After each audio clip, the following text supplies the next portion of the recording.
The views expressed here are solely the opinions of the hosts and the guests, and not necessarily those of the network, Facebook, YouTube, Twitter, etc. If you have an issue with the content of the show, please contact the show host. Thank you.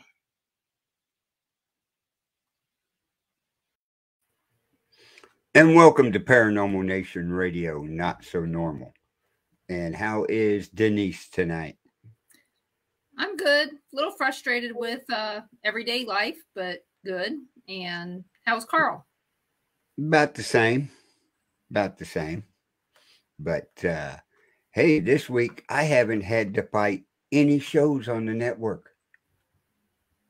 I'm marked that on the calendar. That's a first.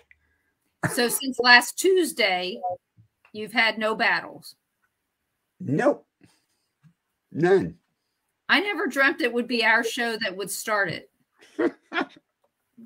I didn't either, but we even said it during the show.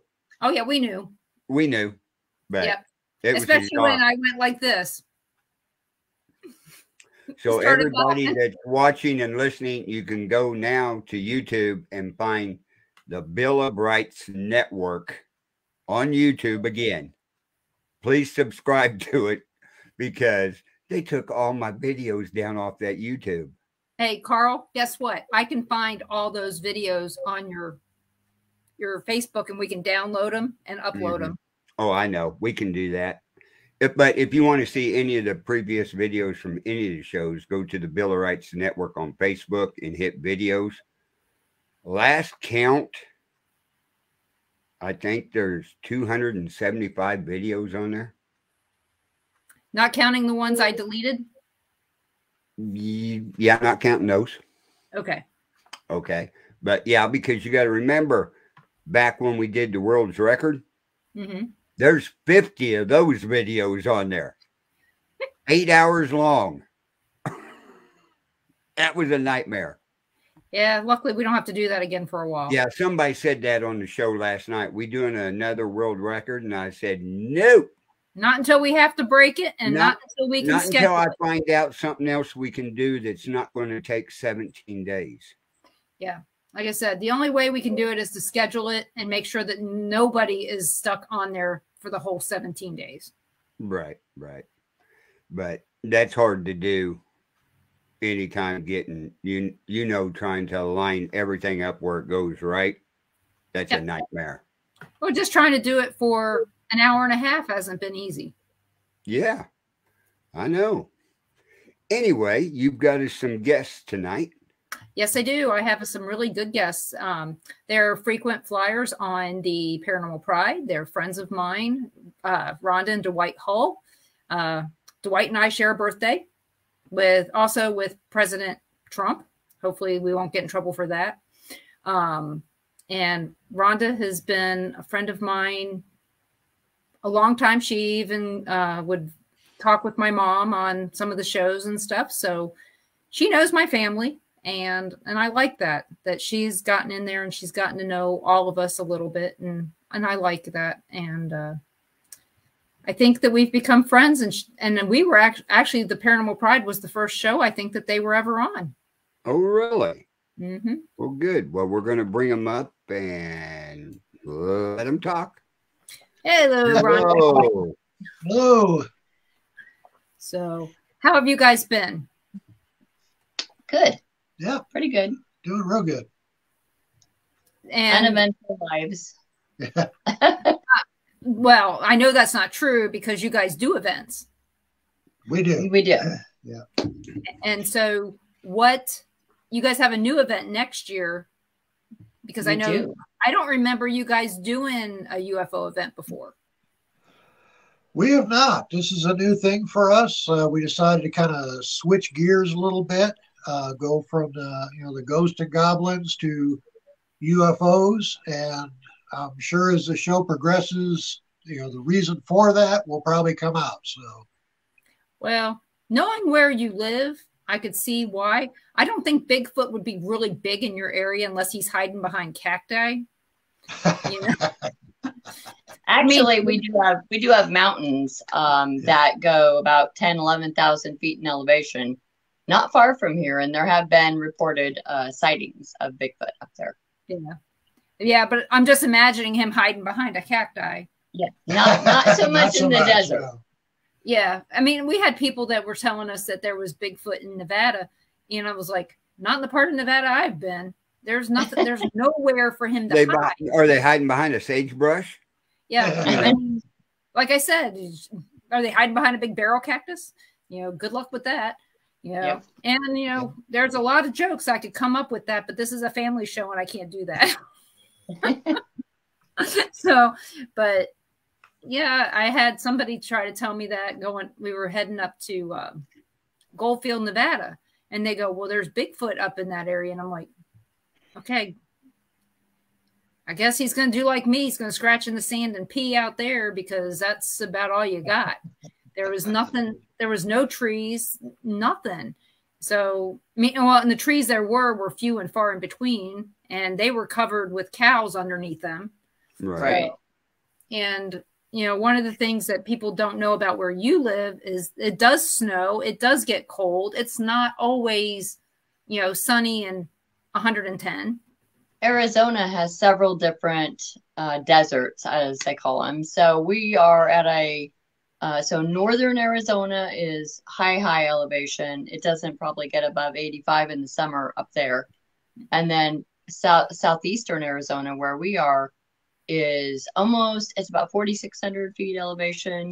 So we're high desert. So we get cold in the winter and not as hot as Phoenix in the summer, thank God.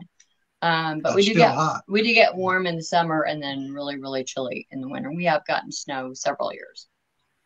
I remember some pictures that you shared. Yeah, a couple of years ago where we had 6 inches of snow for like a week. So that's unusual for you to keep it more than a day. Right. Yeah. So yeah, because I have, I work with people in Phoenix, and this year they've had more rain than I've ever seen. It's been crazy. Yep. Well, that's good because, that means that up further they've been getting some rain, and Lake Mead needs it. Yes, it does. Yeah, we all need the rain. Arizona needs the rain badly, but Yeah, so do we. We're in a drought in Kansas. You get up there by Flagstaff. I've been snowed in there when I drove over the road. Yeah. Oh yeah. Yeah. And they had a forest fire this year in Flagstaff too, actually. And they had flooding in Flagstaff, which that high elevation, I mean, it's 7,000 feet. You're sitting there going, how in the heck can you have flooding? Because you still got flat land. Right. It might be 7,000 feet. What I like about Flagstaff, they always said, if you live in Flagstaff, you can go an hour in any direction in the 4 directions and find almost 4 seasons at any given time. And that's about right. Oh yeah, I mean, you've always got snow up on the San Francisco peaks almost all the time. Or you go down to Williams, and seems to always be snow down there, and Williams is always chilly. I mean, it doesn't matter what time of year I need a jacket when I'm in Williams. So I don't know. Arizona is an unusual. We have so many different climates and deserts, right? Yeah. Yeah. Like I said, I've got family down there, and we all know, for years I was driving out to Vegas to see the kids and all that. And now I only have one kid there, and we're just thinking about flying her to wherever we want to go. Hi, Lacey. We're going to Florida. Here's your ticket. Fly in. So, why not? It's probably cheaper than going all the way to Vegas. So because our daughter that was living in Vegas moved to Pensacola, Florida. So one of them. So we're trying to get everybody into the central time zone somehow.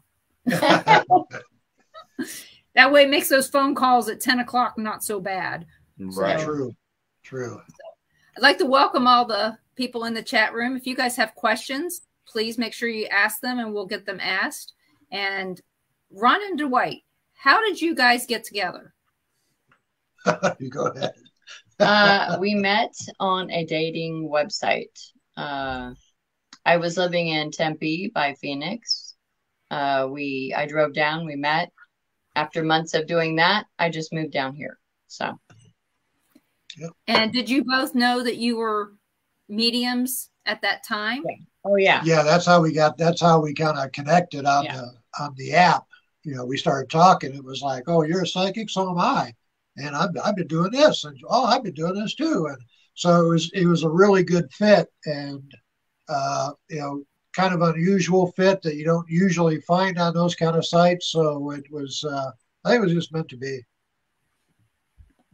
It has to be. And so, what kind of psychic are you, Dwight? I'm a psychic medium. I do pick up on you know, human energies, but I tend to I tend to stay mostly with animals. Yeah, I don't get jacked on anything. Yeah, I'm an animal psychic and medium. Yeah. And Rhonda? I know everybody. There's a name for everything. Oh, I'm a spiritual medium. Oh, I'm just a psychic medium. I talk to dead people. That's it. Yep. And so, and like I'm no bullshit medium. That's, excuse my language. Okay, that's fine. That's even better. You know what? That's that's the kind we like. We like the kind that are, you know, not matter of fact, but no BS, because, you know, that's one of the shows on our network, no BS. And yeah, I'm not gumdrops and lollipops. I don't bring all the woo-woo in. I just tell it straight out. So. Well, that's what I like about you. And so I know that you guys are involved with stuff in Tombstone, or used to be. Are you still involved with Tombstone? We've done events in Tombstone for the past 8 years, I think. And we've investigated there since we got together. But we have not investigated anything other than our own house in a long time. Yeah. We just burn out, I guess is a good word. Just need a break from. Everybody does. Right. Yeah. And so, Dwight was actually, he's also a fellow Ghost Adventures past alumnus. Yeah, I guess. Yeah.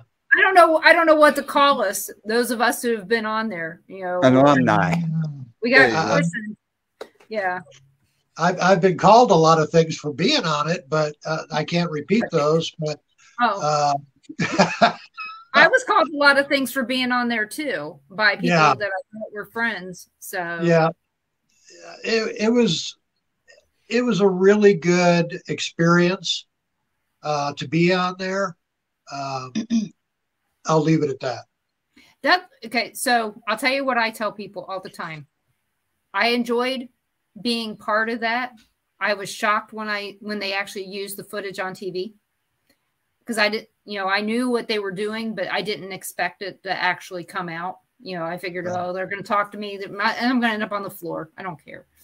And seeing how it was done was interesting. And I've told people this 100 times, and I'll keep telling them. Zach was he treated me very nicely. He treated my family nice. And when they went out to McPike Mansion, they treated them very nicely, fed them, took care of everything the whole time they were there. They made sure that Sharon and George were taken care of. And, you know, that right there makes me respect them. But people need to remember Zach's name's on everything, and he is a type A personality. And if you know that up front, you already know what you're expecting. And we're going back to the cacti. So keep that in mind. But again, it is his name, and he's making money doing what we would all love to do. True. For a living. So. Except we don't pull a demon out of our pocket every time. Oh, damn. Did I forget that? Did I forget that? Yeah, you forgot it. You left it out. Darn. No, did I forget to bring mine? Yeah. This time. You know, I guess I'm wearing smaller pants. It's harder to fit them in my pocket. That's right. So we haven't found a way to contain them yet. So there we go. Well, you know what? I got to get one of those boxes, one of those mirror boxes, one of those demon traps. There you go. Yeah. Talk to Zach. I hear he knows. Yeah. Yeah, you know. Oh, yeah. Maybe, Ugh. you know what? Maybe I could call somebody who used to work for him and get one. There you go. There you go. Justin's just down the road. I know.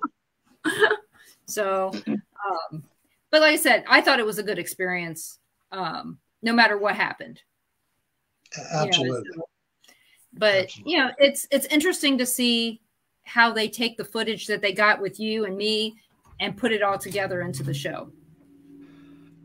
Yeah, So, yeah. It was after all the footage that they shot, you know, and a lot of stuff they didn't use, I thought was a little more interesting than some of the stuff they did use. But mhm. you know, they've got to, you know, kind of trim it up for the network and for the show's purpose. So I understand for why sure. they do it. But Yep.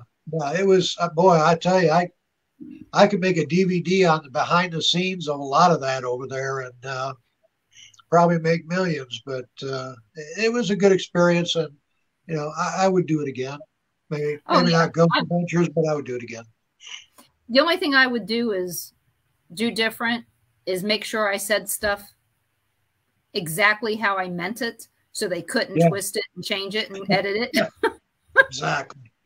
You know, that's the only thing that I would change about it, so that what I said was actually what I said, not Right. altered in any way. Right.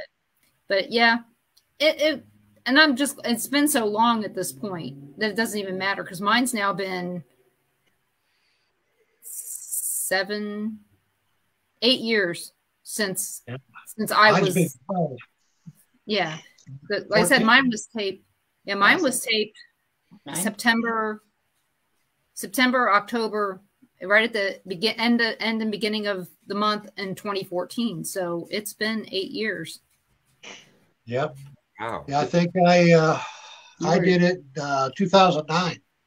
So. Oh my, that was a long Yeah. time ago. So Yeah, in fact, my show came on July 3rd of 2009. July 3rd is a huge day in my life. It's the anniversary of my dad's murder. So I usually remember things I see on those days. Ah, Yeah. yep, that's when it came out. What is one thing you would change about that experience? Boy, oh boy.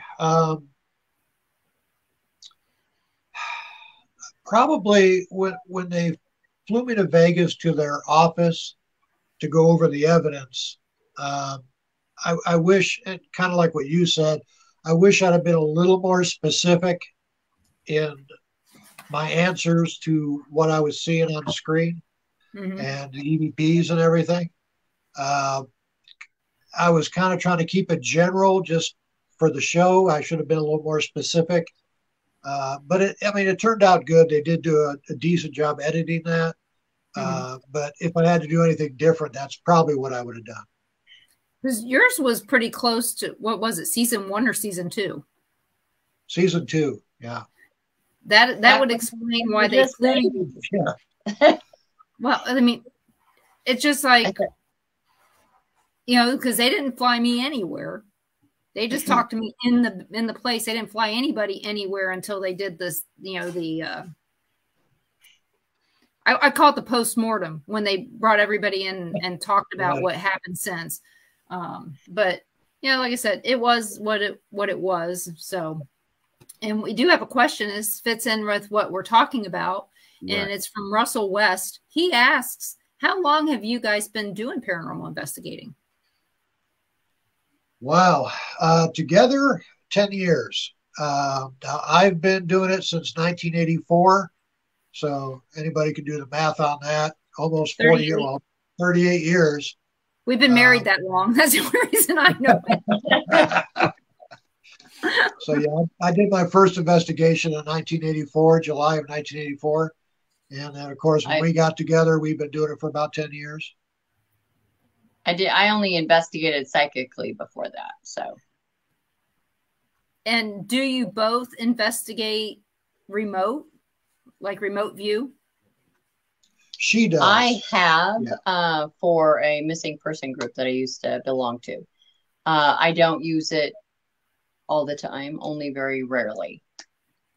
So I'm going to ask I want to ask a question, but I want to wait till Ron's in here because it's something he's going to want to know. So I'll come back to this question. Hopefully I remember it by then. But I hear him in the kitchen shaking his protein shake, so he should be in here any second.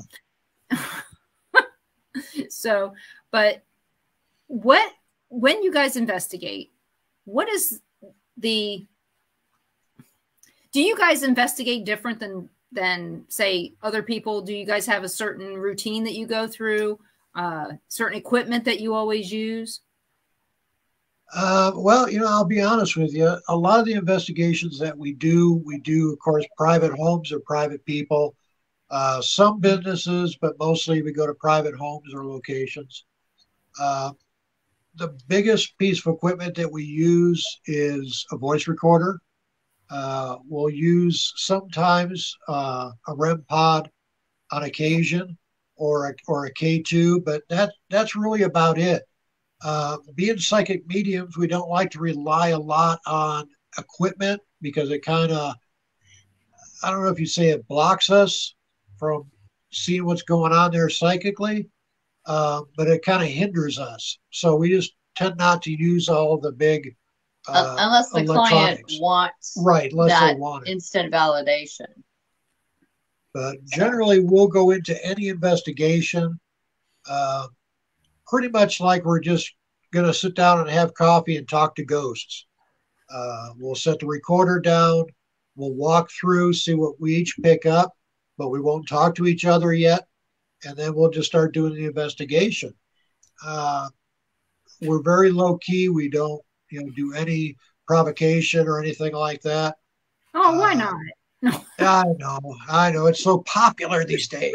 You're so boring. I know it. And really, that's probably what some of our clients think. There's only been a few times when we brought the whole bag of equipment and cameras and night stuff.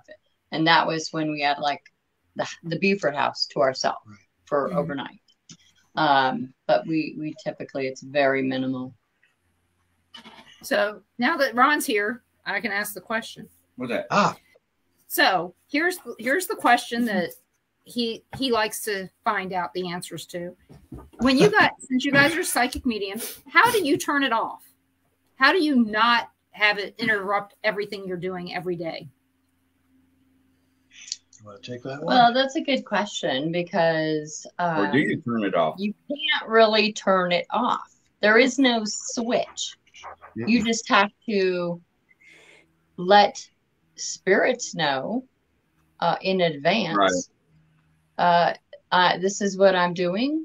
I don't want to be interrupted. I do that every time we go grocery shopping before we even get out of the car. I'm telling them. Right? Yeah. I don't, the living are bad enough. I do not want to be with their baggage too. You should see the ghost Walmart shoppers. I know. That's what she says every time. Yeah. I hate going to Walmart too. But when you're in Walmart, and this includes Denise too, do they just keep the spirits keep bugging you all the time? Oh, yeah. Sometimes. Yeah. Sometimes, yeah. Do they yell at you? I have had spirits almost doing this. Hey, over here. Standing by somebody trying to, with their living person, trying to get my attention to tell that living person something. And I'm like, yeah, no, we're not doing that. Yeah. Like I said, I see it and when it gets bad, bread falls off the shelf or cans suddenly start landing on the ground behind me, and I have people going, "Are you going to pick that up?" I said, "I didn't do it." Why should there were times many years ago where I would become overwhelmed with spirit energy, and I would just leave my cart and walk out of the store.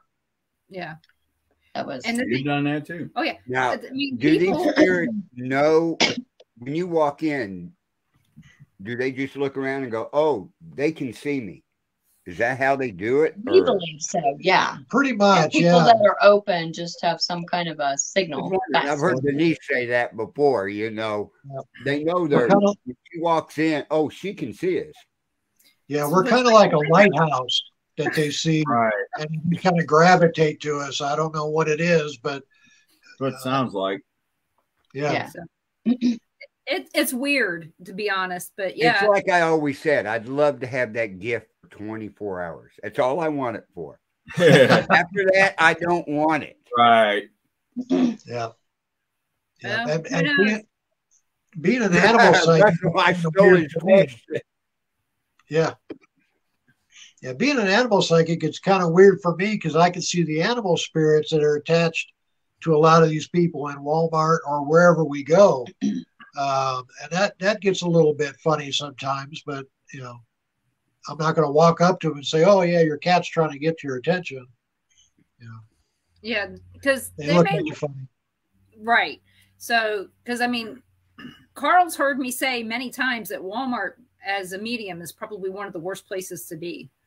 Oh yeah. Walmart, Target, Kroger, it doesn't matter. Any place where there's a mass group of people. We've got a wedding coming up on Friday. Ooh. That's gonna be hard. Yeah. That's why we avoid. I got a question for all three of you then. How would it be on Black Friday for a medium with your guys' ability to rush into that Shopping store? from home. Yeah. Actually, Yeah. I don't know. Shop from home, stay home. Yeah. I don't know. There. It's I could imagine it'd be a nightmare. well, Oh, I God. used to go out and do that stuff when we had littler kids, and I would go out as early as possible to the place that I thought was going to be the least busy, get what I had to get, and go. Mm-hmm. I've also found that shopping on Black Friday, go after 2:00. Everybody's back in quiet. bed, and it's quiet by then. Right. Yeah. Exactly. It's usually not too bad at 2:00. So, you know, everybody's sitting down having lunch or sleeping. So, but yeah, Black Friday in Kansas, we know it could be snowing. Why you go out? Any place where there's a large amount of people, it's a crapshoot. Yeah. Especially if there's any kind of emotion involved. Oh yeah. Like I said, And Black Friday, everybody is out for themselves. It's it's horrible. yeah.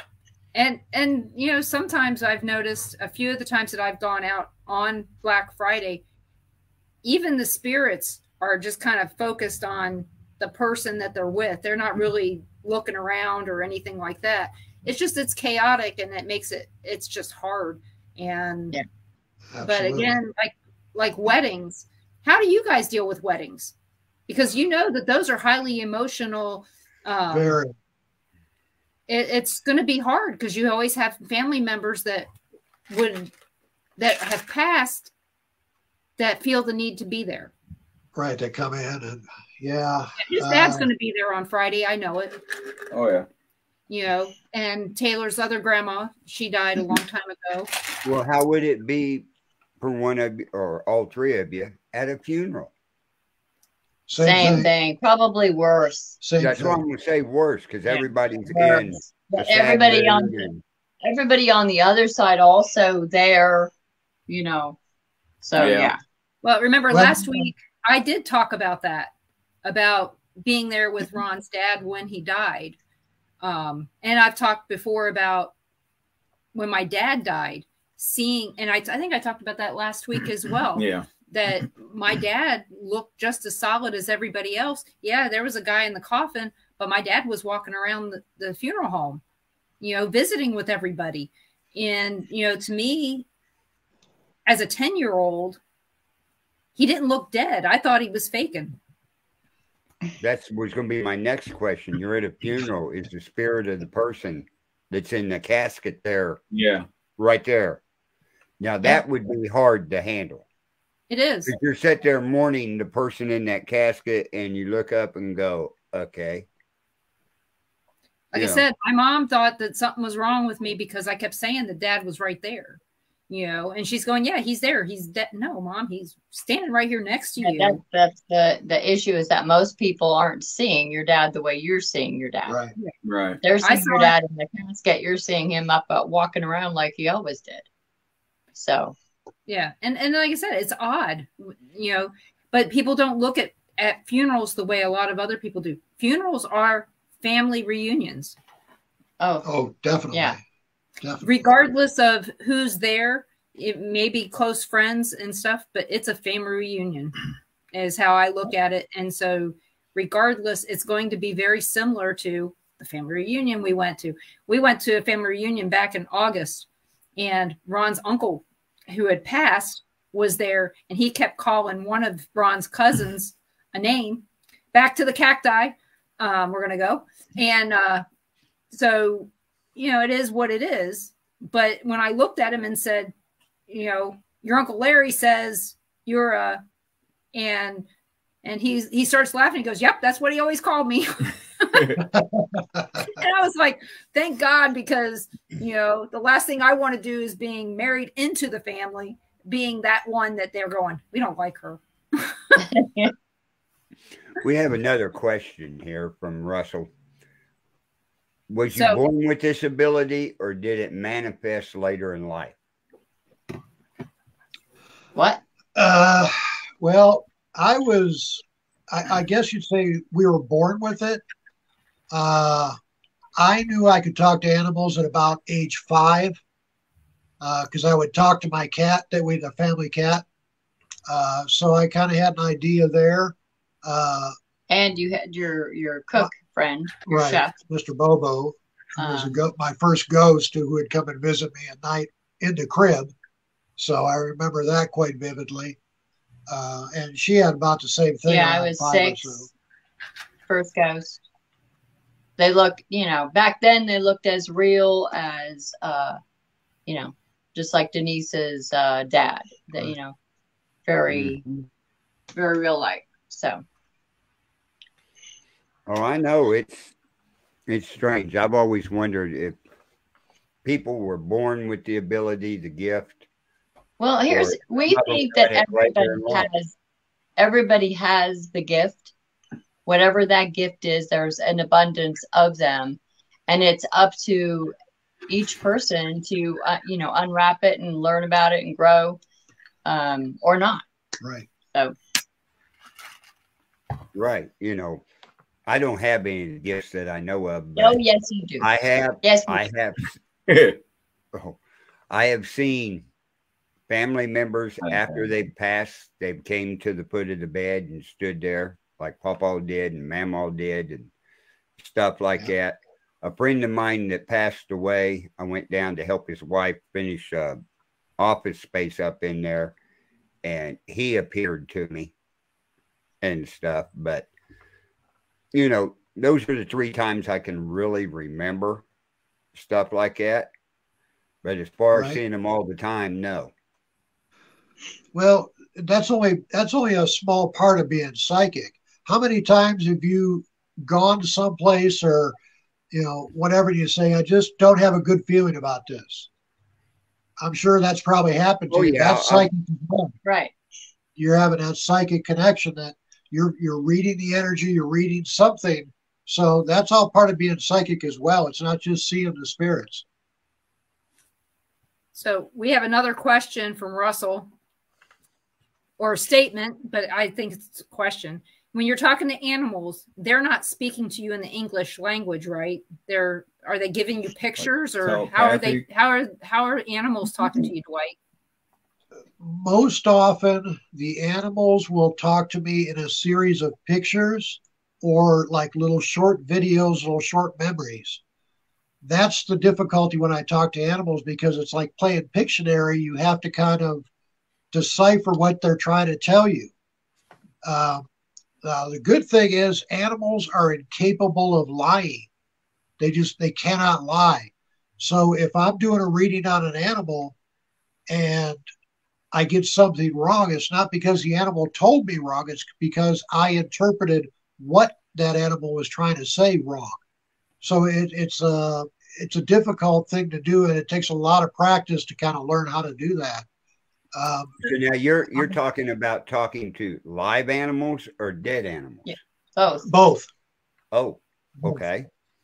So you have animals telling you you're wrong, and you have Rhonda telling you you're wrong. Yeah, I get it on both sides. Yeah. I don't ever tell him he's wrong because 99.9% of the time he's always right. I am one of the rare wives that will admit that. But for instance, animal communication. We go to a zoo. This is a really great example.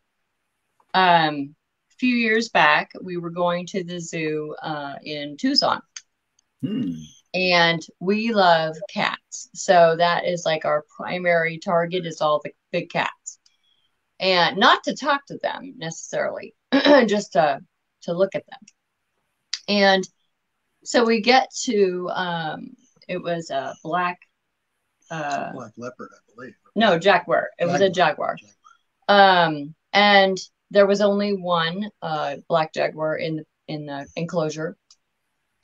Well, actually, we weren't sure there was any at the time because we didn't know, nobody was out. But then Dwight saw her inside her little hidey hole that she went in. But as soon as she saw him, she came out. I mean, dead on gaze. She looked straight at him, and then she kind of did a left turn. So I got my camera equipment. I'm trying to get the video on. We walk around. She jumps up on their tree and turns around and looks at him and starts vocalizing to him, which is rare, especially in a zoo. Yeah. Vocalizing, and then she stopped and she was good. And I'm like, what was she saying? What's going on? Well, she wanted two things. She wanted to know where her blue ball was, right? Yeah. There was a big red, like, rubber ball in the enclosure. And she wanted to know where her mate was. Now, mate to an animal isn't necessarily a husband or wife. It could be just a sibling, or anybody, any other animal that's in the enclosure. So what do we do with this?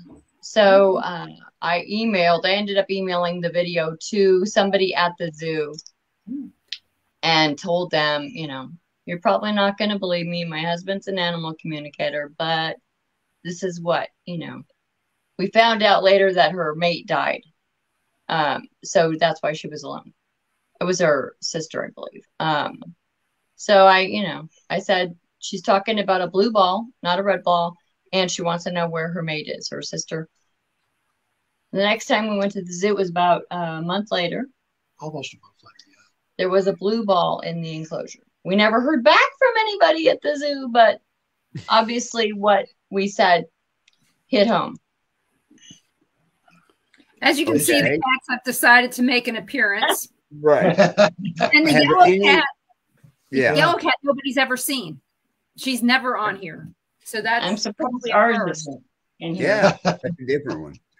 Okay, has any of these animals, say at the zoo, have they ever asked what they're doing in a cage? Why are they in a cage?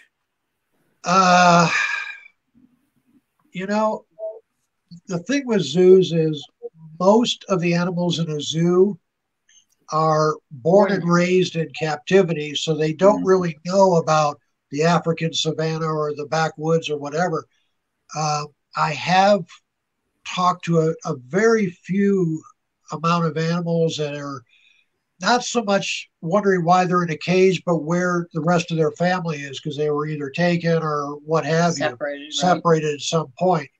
But for some reason, I've never really had any question being in those cages. You make a good point. They're raised in captivity, but I was wondering if any of their ancestors would come to them, through that type of spiritual deal. Right. Yeah, I have not run into that, but that's a really good thing to ask because I've never asked that question to any animal either. So that's something for me to keep in my mind. Yeah, if you ever ask and that question comes up, please contact us. I will. Because most of the time it's about food. or where something is. Yeah. Just like any other animal. Yeah. I think that's why the yellow one was complaining. Yeah. Where's my treats? I want my treats.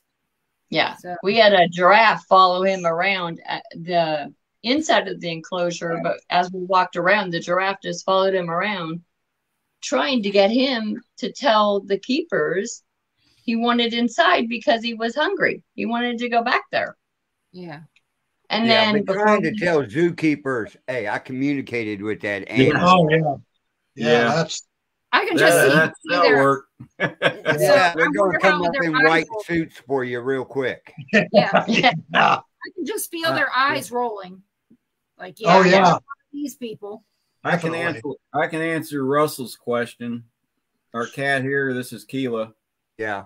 She's saying she's a pain in the butt. She is. That's what she's saying. She hates everybody but me and Ron. And she's a camera whore. Yeah. Yeah. This cat only shows up during paranormal shows. I hardly ever see her until the show starts. Yep. And it's not the lights. And Bite me. Yeah, it's not the lights at all. Because she does, if I'm on video for work, she does the same thing. She plays rough. She plays really She knows mean. when people's talking and the cat's got to come up there and lay down or walk around. It never fails. Yep. Yeah.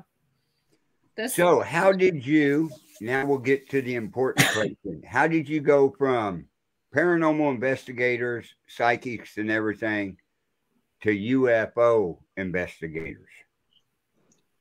Wow.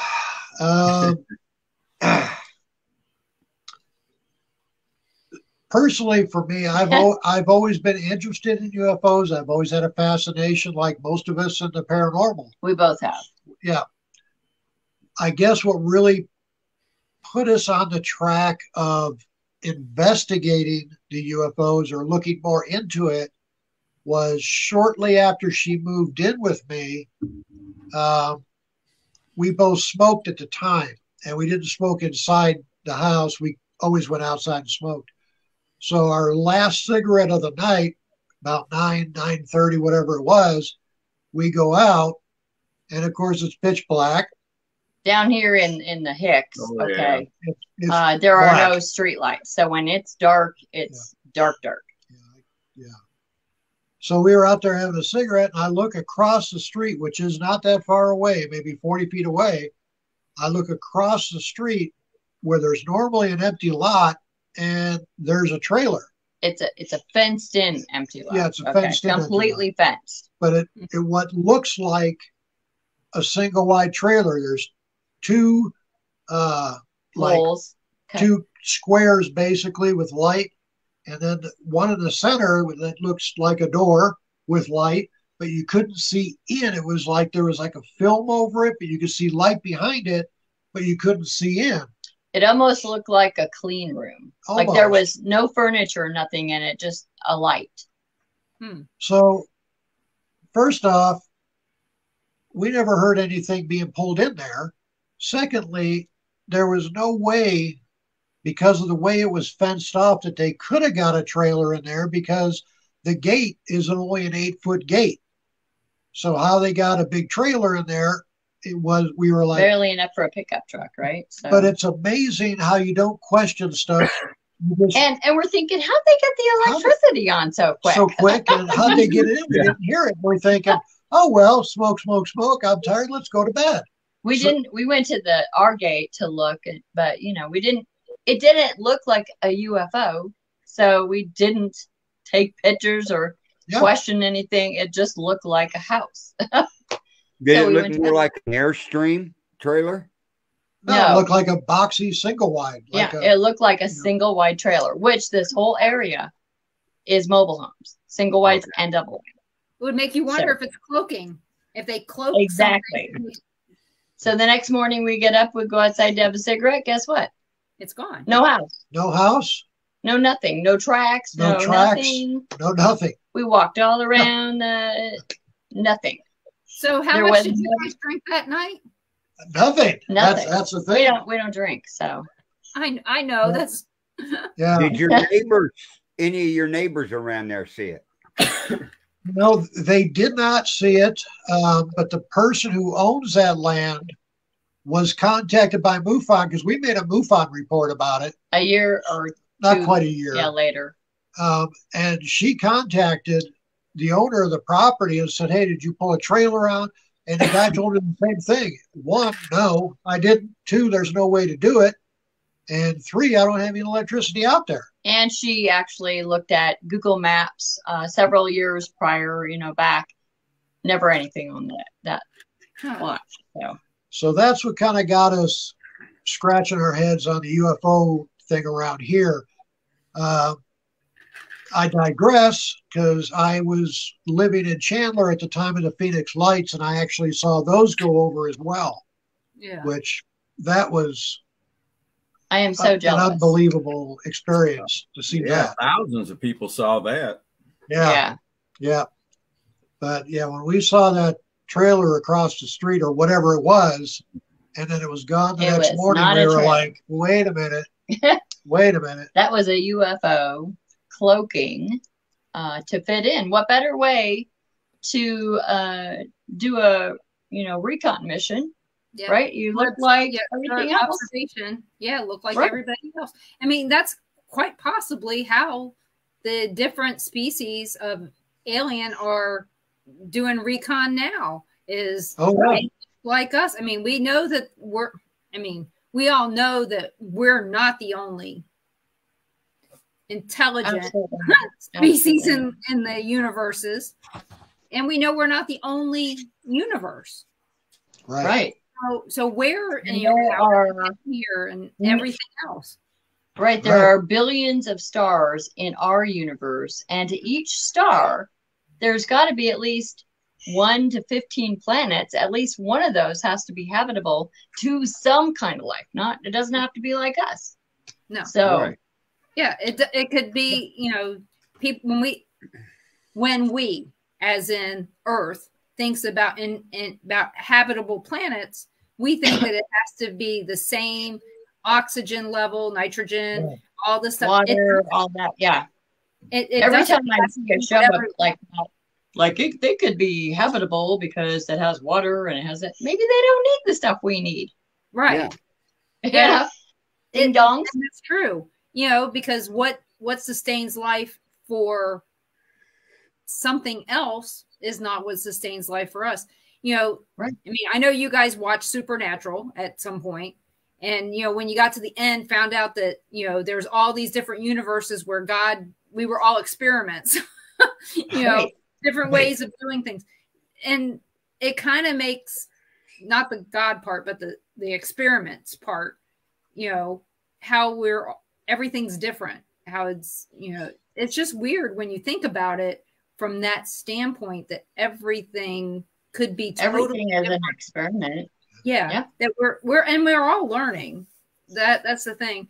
It's kind of like the UFOs, kind of like spirits, Bigfoot, all that. Only certain people can see it. They're allowed to see it. Well, that's true. That is true. Just like Gary down here in the comments, Pastor Gary. Up in our area here a month and a half ago, Smithville, a guy went outside at 5 o'clock in the morning to drink his coffee and seen a UFO that was 300 foot long with lights all the way around it. Wow. 20 minutes later, it was seen in Cameron, Missouri, just a ways from Smithville, by a truck driver and everything. But they're the only 2 people that reported it. Right. If it's 300 foot long at treetop level at 90 miles an hour. Yeah. And near sunrise, you would think that people would have seen it driving from. And at that time, the truck driver was on I-35. There's a lot of traffic out there at that time of the morning. Yep. Because people have to get to work, Oh, yeah. Still maybe some people are weary about reporting such things. Exactly. For whatever reason, It's still being investigated by by Margie Kay and Gene Walker. They're still working on that. Yeah, MUFON's covering it. Fox 4 news station down there is still trying to figure out what it is. Wow. I think they'll give up. I think Fox 4 will give up before MUFON does. Oh yeah, Probably. Well, knowing how they run their station, they'll give up pretty quick. Yeah. So, I mean, they may bring it up again before Halloween, but after that, there would be a non-report anymore. We had a huge ship go over our house. We're in October, so a couple of years ago now. I did not see it because it was at the crack of dawn. It was sunrise or right at sunrise. And he saw it out his bathroom window and like ran through the house. And I'm sitting in the living room having a cup of coffee and he doesn't tell me what's going on. Runs to the house, you know, outside into the backyard and watched, didn't take his camera, you know, because a lot of times we don't think about taking a picture when you're in the moment. You're in the moment. So exactly. That's what the gentleman down there at Smithville, he said he watched it for 20 minutes. And they never thought about it. Ford asked him, well, why didn't you take a picture? I didn't think about it. I was just intrigued watching it. Exactly. You know what? Maybe there was some mind control on there, keeping him from getting out his camera, his phone, whatever. I mean, because we know everybody has a camera on them these days, except for Ron. Oh, yeah. And they'll take pictures of every darn thing. I mean, they're taking pictures of stuff on the shelf at Walmart. So if they're doing that, maybe it was mine. Though, what is this? 2022. So 20. I think it is. Yeah. So probably about 4 years ago, when we were researching for one of our books, we were up at Dan's house, up in Mesa, and it was nighttime. We went to this. I don't even know what it is. Just a little desert area, just so he could show us how you can see pretty much the runway of all the planes coming into Sky Harbor, okay, in the sky. It's kind of a cool place to just stand and view. Well, behind you, if you're looking the other way, is a mountain called Red Mountain. And that's sort of the direction of the parking area. So we're out here, he's smoking a cigar, and we're looking at the, lights and not seeing anything unusual. We turn around to go back to the truck, and there is this red light right above, hovering above Red Mountain. And it is phasing from red to orange to red slowly. Mm-hmm. And so, Dwight's former military trained observer. Dan is also search and rescue, so trained observer. And we're all just stopped there looking at this thing for probably 15, 20 minutes, trying to figure out what it is. It's not a helicopter, no noise, no movement, right? Well, it moved closer to us. Oh, okay. But it wasn't like a typical aircraft. No. Right. Not a Chinese lantern. Definitely not a Chinese lantern. So we're all just staring at it, trying to figure out. We're not even hardly talking. And then all of a sudden, Dan got out his flashlight and did some kind of flashy movement to it. It took off literally from being stationary to gone in a second. So was he using Morse code with his flashing? I don't know. I said, what did you say to it? He's like, I don't know. I just did. He just get out. Well, I tell you, when I flash, it's not usually a camera, or it's not usually a flashlight. So, I mean, 3 of us there, none of us took a picture. None of us even thought about taking a picture. Was it mind control? Was it, I don't know. But we were so in the moment trying to figure out what it was.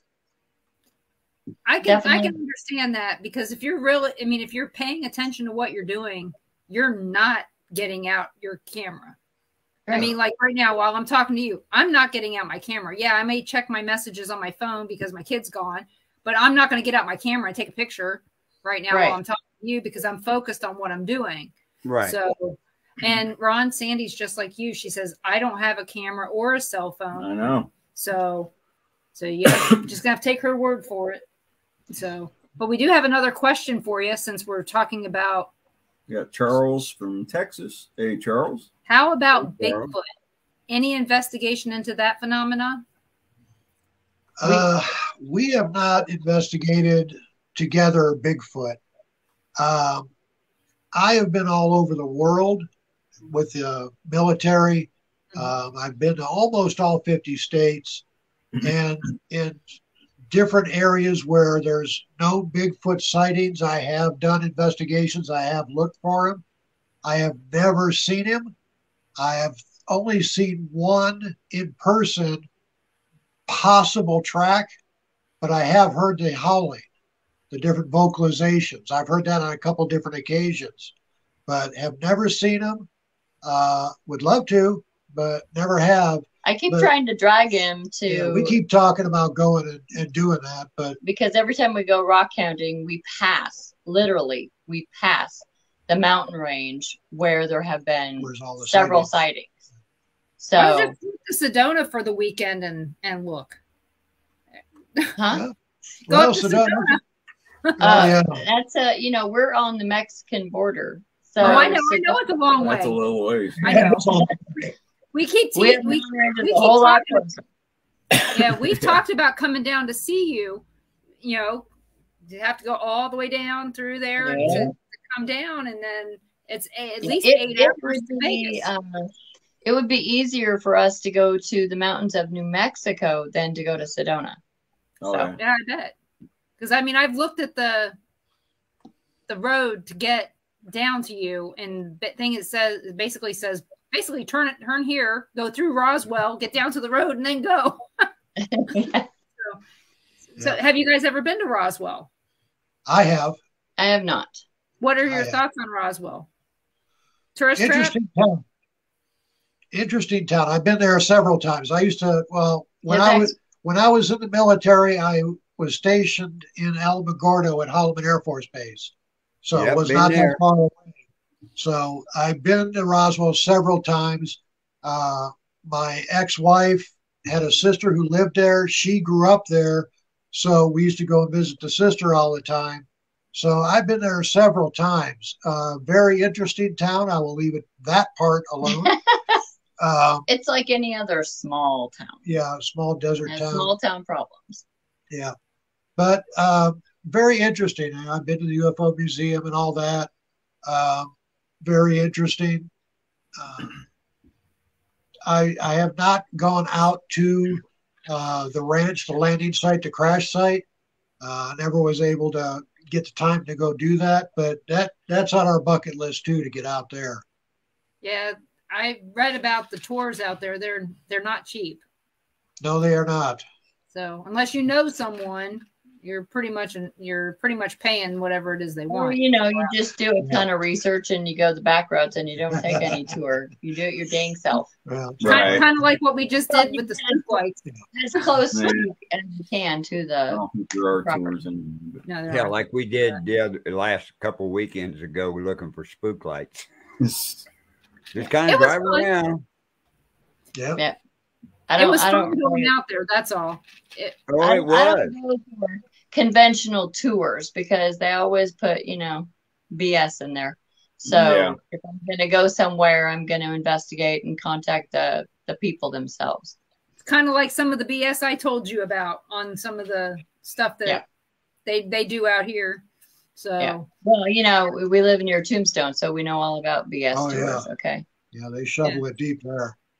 What is one of the so talking about Tombstone, we all hear stuff about Tombstone.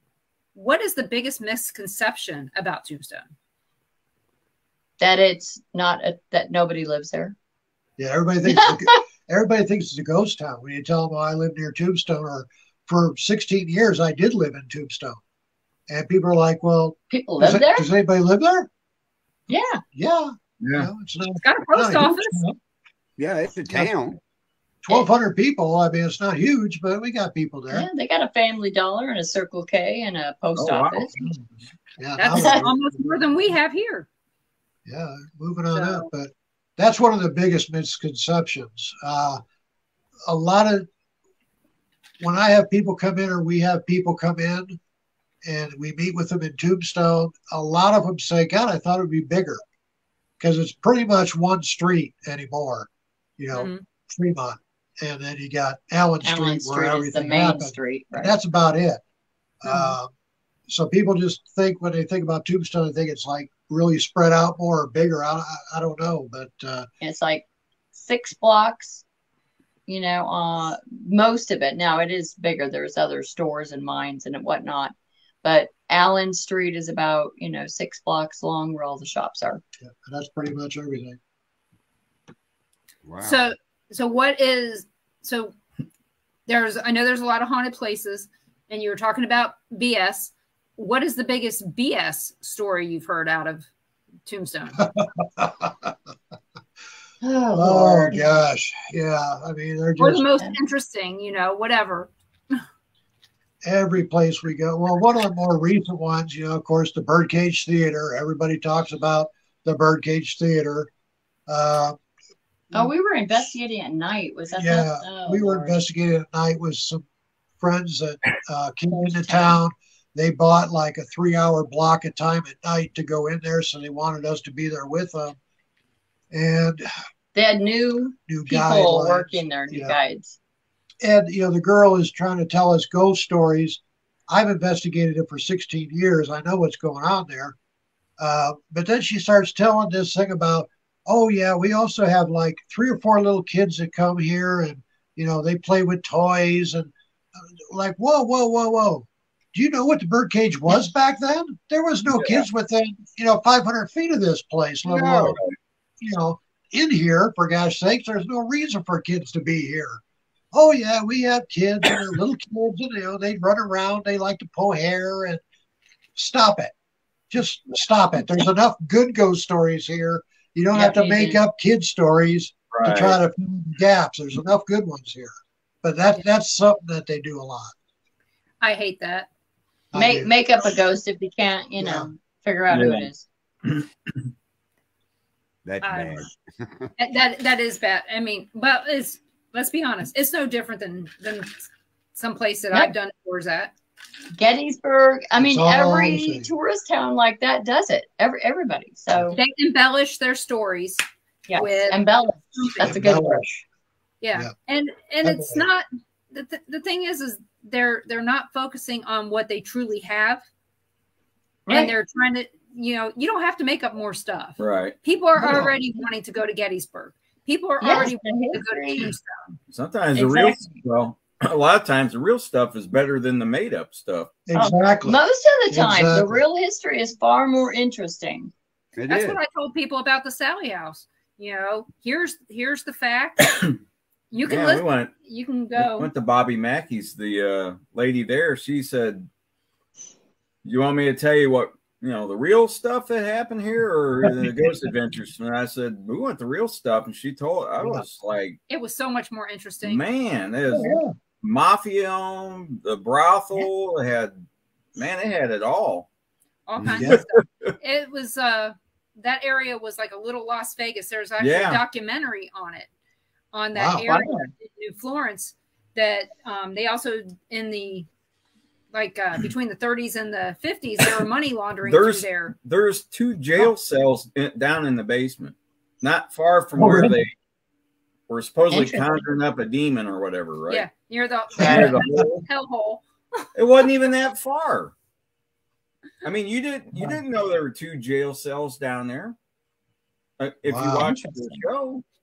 But that's very cool, though. We're sitting there looking, and I kind of put 2 and 2 together, and she goes, when she said mafia and gambling and, prostitution downstairs, and I went, oh, these are the ones that, if they're cheating or whatever, and then they put them down there, and who knows, some of them may have went swimming that night.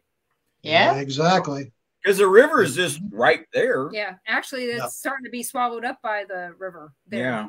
Oh, really? Wow. The building is falling into the water. Oh, Lord. That's Yeah, because it's all on piers, basically.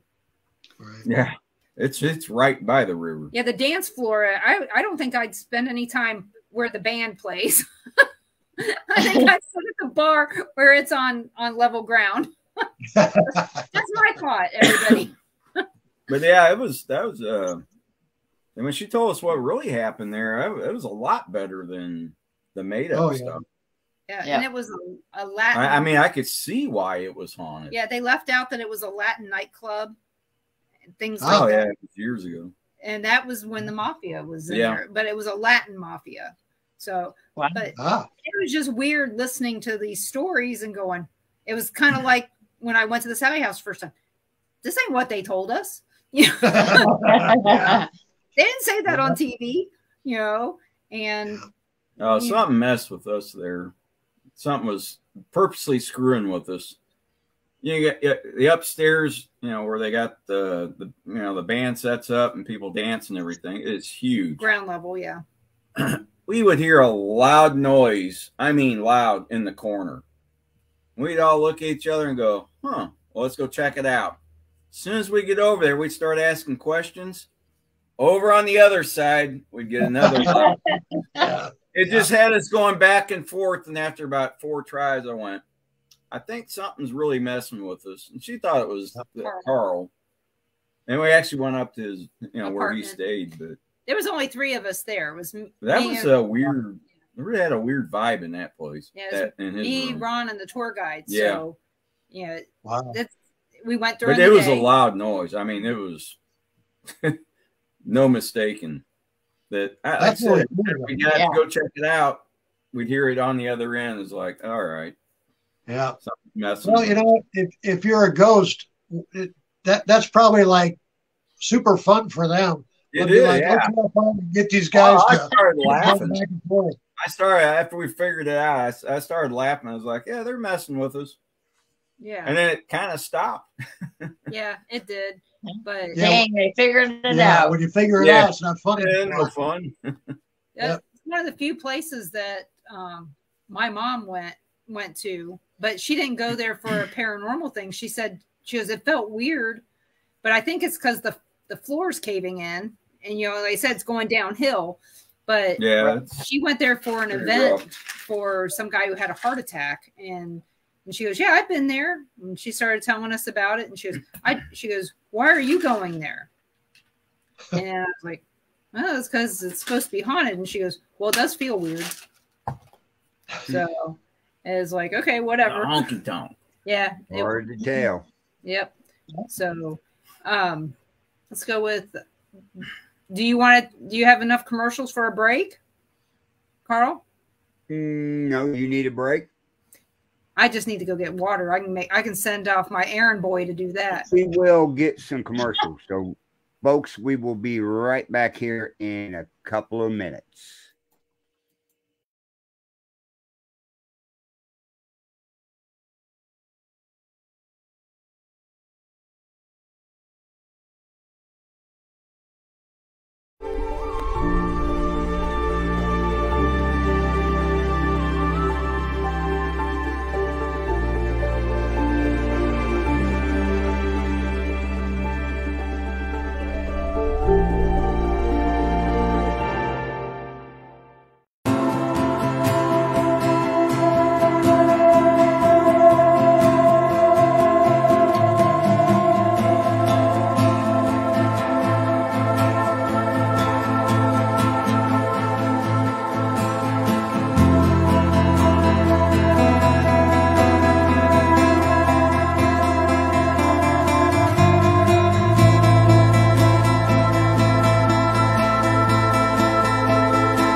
For the past 6.5 years, Paula and Gavin have traveled the U.S. to investigate the mysterious, the unknown, and the paranormal. They were always outsiders, only able to experience events through their own eyes. On their next journey, they joined forces with 6 investigative paranormal teams across the country to explore their local legends side by side. Join us as we learn the stories, meet the teams, and gather the evidence to determine if these tales are truth or legend.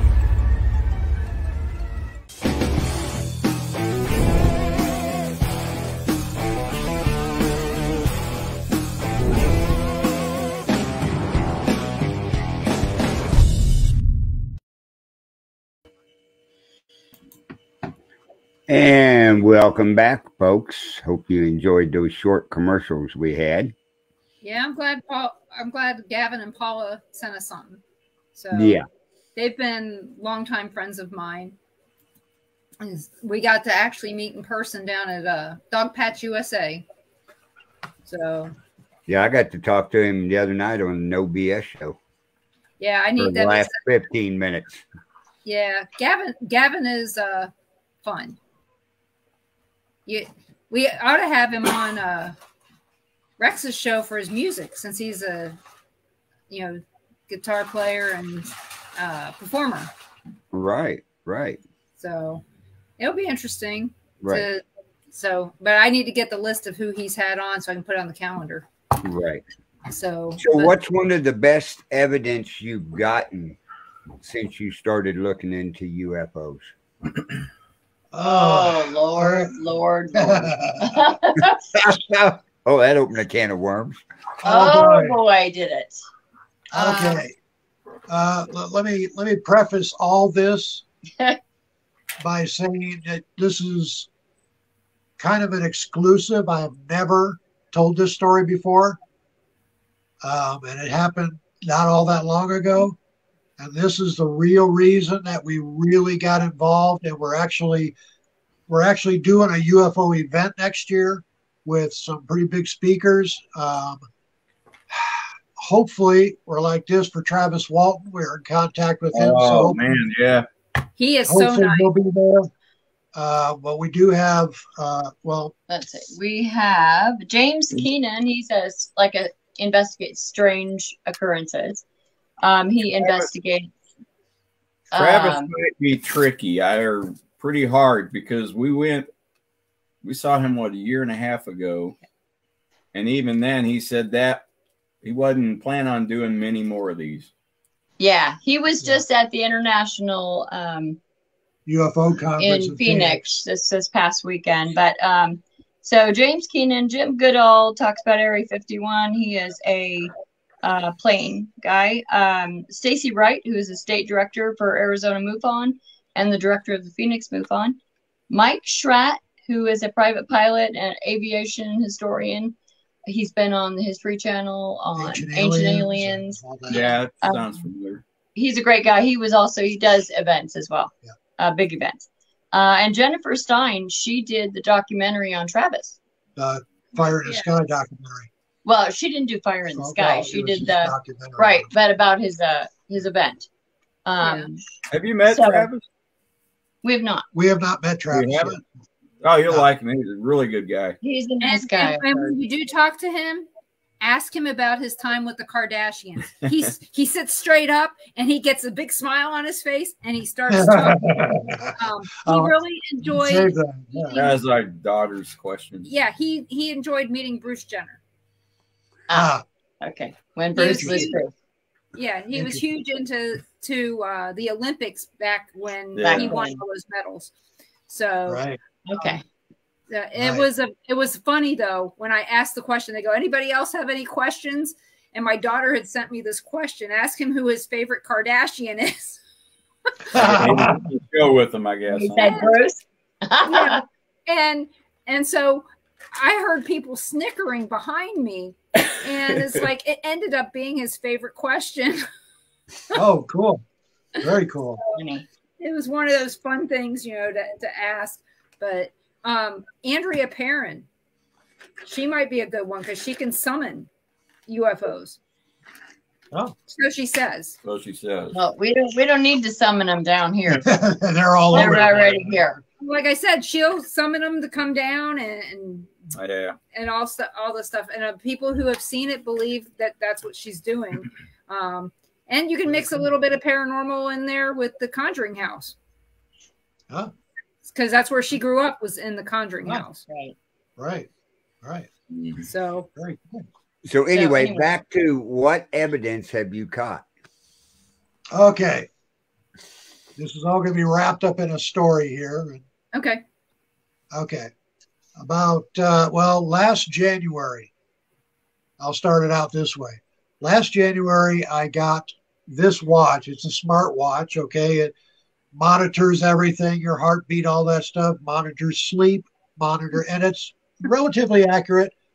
It monitors steps when so you walk around, it says how many steps you do during the day and all that.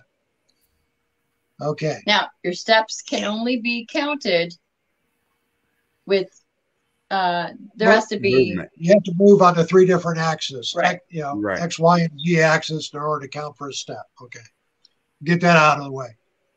Secondly, I don't put all my faith into electronics because electronics are fallible. They make mistakes. I understand that. But because of this watch, it kind of alerted me to something that we thought maybe was going on. So one night we wake up in the morning and I look at my watch and it says I have 43 steps. 43 steps because it resets after midnight to 0 automatically. So between midnight and 5 a.m. or 5:30. Right, 5:30, I had 43 steps and I'm like, wow, that's weird. Must be off. Kind of blew it off at that point. I think it was the next night or the night after, I had like 36 steps. And I started telling her, I was like, there's something weird about this because not every night. And it was happening infrequently, but I would have guessed I guess you would have got up and went to the bathroom, would be my guess. Well, it's not going to be 43 steps. And where our bathroom is, it's actually 11 steps. I counted it. Oh, okay. And I would remember if I got up and went to the bathroom. So I would joke with them. Maybe you're being abducted. That was our running joke. Until one morning, we got up. I had like 40 some odd steps. And I was like, okay, well, whatever. Got in the shower that morning and I noticed I had 3 bloody scratches on the inner right thigh, but not close together. They were like 2 and 1. Like this far apart. I mean, they were far apart. And I was like, well, that's weird because the cat doesn't sleep with us. And I know I wasn't, I couldn't have scratched it like that. And the cat she's not she doesn't a scratcher. She doesn't dig her claws in. And they were way too far spaced and it was fairly fresh. I was like, well, that's weird. So I finished getting undressed. And when I took my right sock off, it had 3 holes in the sock, the same basic distance as the scratches. There's your evidence, by the way. Same leg. Same leg. So the sock has been in a baggie, tagged, bagged in the dresser. So ever since. So I come out and I show her the sock. And I say, will you look at this? And then I showed her my leg. She's like, holy shit, what did that? I don't know. That kind of a thing. So we're like, something really is weird going on here. So nothing happened for probably almost a week after that. And then the big one hit. So this was like in March, I think. This is probably March or April when this happened. I woke up. From being asleep. No, but what woke you up? Well, it felt like somebody dropped me from like this high off the bed. Somebody just dropped me on the bed. And I woke up. And as soon as I woke up, I looked up and I saw 3, not grays, but they looked like grays right there by the bed.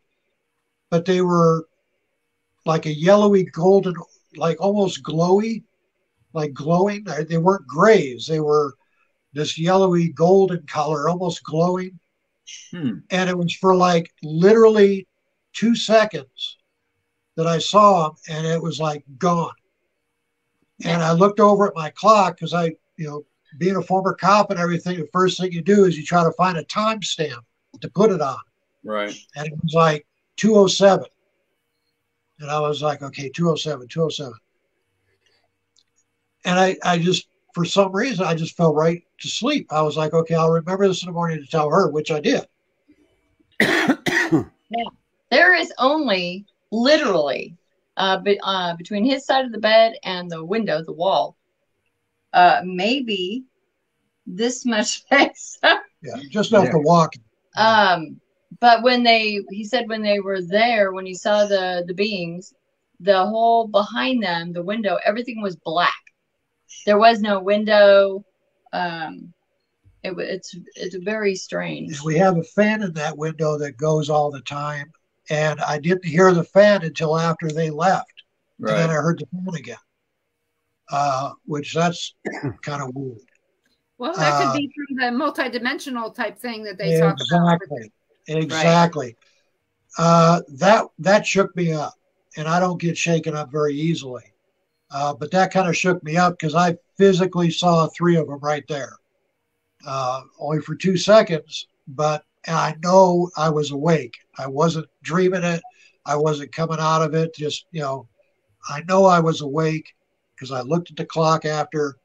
I know exactly what time it was. We have all this written down in a log. I've been keeping a log since January, but we have actually seen them while we're awake as well in our house. Yeah. So before bed. When you hit the bed, did Rhonda feel you at all? No. Okay. She didn't feel the whole bed bouncing or anything.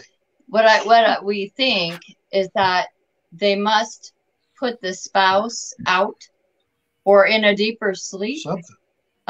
We have done, trust me, we have watched every documentary, everything we can get our hands on to try to understand what's going on. The only thing that we can come up with is that they must do something to the spouse so that the spouse doesn't wake up during, the taking and the bringing back. But we have decided to camera your room. Oh, we have done everything. We have cameras outside the exterior. We have 8 on the outside and 1 in every room on the inside. And now we have what? Have you ever caught anything about not a dang thing? No, not on the bedroom. Not on the bedroom camera. Started last January, you said? Yes. Okay. Yeah. Now it has not happened since about July or August. We've had nothing. We've had nothing. It kind of went radio silence. But what do we catch on the camera? Well, in my office. Oh yeah. The camera would go on, and there's nothing there. Right. But it would be something had to trip it. Something had to trigger it. Motion activated. Right. So again, cloaking again, possibly. Probably. Right. We've had that happen a few times where the camera would, trigger, but there's nothing there. Yeah. So we have set the bedroom camera, of course, but we never catch anything except us turning over. Right. So, we have tried to decide whether we should get some kind of an other camera where it's recording consistently. We it's kind of hidden too, so that here's the thing, Denise. If they are from an advanced civilization, right? They know this. Yeah. We are not smarter than them. But why are they making him walk? Can't they just pick you up? One night, they want? I mean, that's they must be giving him a tour of the ship or something. I didn't. One night you had like 200. Walked into the ship. hey, we got you. You walk in there and go on the table. Yeah. Well, and I forgot to tell you that night that I saw the 3 when I fell back asleep. Right. Well, whether this was a dream, I don't know, but I have to add it in there. Shortly after I fell asleep, I was in a room. To me, it looked like a farmhouse because it had like regular windows, like 2 regular windows with the curtains and all that. Yeah. And the curtains would kind of like open up slowly, and there would be one of those, and then the other one would open up. There would be one of them, and I was kind of backing up, and a voice behind me says, "You can't get rid of them," and the dream ended, just like that. You didn't see who the voice was. And I woke up. I didn't know who the voice was, but it was a male. It was a deep voice saying, "You can't get rid of them," and that was it. I was up. That's weird. It just started within the last year. Maybe you've had things happening and you never noticed it. We don't know that it just started in January. We were only alerted to something going on in January. My watch. That kind of brought my attention to it. Did your watch have any steps on it that next morning? That morning, yes. Yeah, I think it was like 20 something. Yeah, and we've tried to, recreate, sitting, laying, moving his legs, Yeah, I've tried to lay there in bed and put, trying to move my arm around, trying to get steps on the watch, and I cannot do it. So whatever I can't do, I'm doing it 23 times at least, or they're walking me around the ship, or I don't know what it is, but it's. They could be physically moving you to see how your arms and legs all work, and if your ship is moving at the same time, that could count for steps. It could. Yeah, it could. Or, they're taking him through a wormhole or whatever to their ship, unless their ship is parked above our house or something. And maybe they are walking him. Betty and Barney walked from their car onto the ship, walked back out. That is not uncommon, just, to walk within the whatever the craft is. So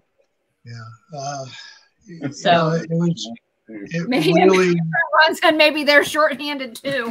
Making you walk, carrying you in. I don't know. It's just weird. It's the best they can get. It's the best they can get. Well, Russell has a question. Why do you think that the UFOs gravitate towards your area? Well, for us here, we've got Fort Huachuca, which is one of the biggest intelligence bases in the country. Now, do you guys know who Dr. Stephen Greer is?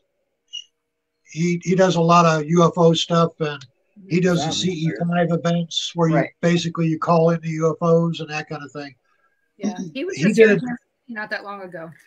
Okay, yeah, he did a documentary. One of his documentaries, he talked about Fort Huachuca, just very matter-of-factly saying, I've seen the documentation. They've got several ships underground there. He has a friend that works there. And he just said very matter-of-factly, just down here in Fort Huachuca, they've got, several ships underground and a bunch of aliens. Yeah. It's like, well, I never knew that. So that's Russell said he was stationed at that base? Yeah, that's what he says. He was stationed at that base for a while when it was in service. That's not There's been a lot of Arizona is a hot spot for UFOs, all up and down Arizona, as well as Mexico. So we have a lot of different minerals here. That's a theory that they're looking for something that they need that maybe they can't get elsewhere. But here's the thing. Maybe they've been here all along and they know what is in each state or country, what as far as minerals or whatever source of food they need. So let's just hope their source of food isn't us. Yeah.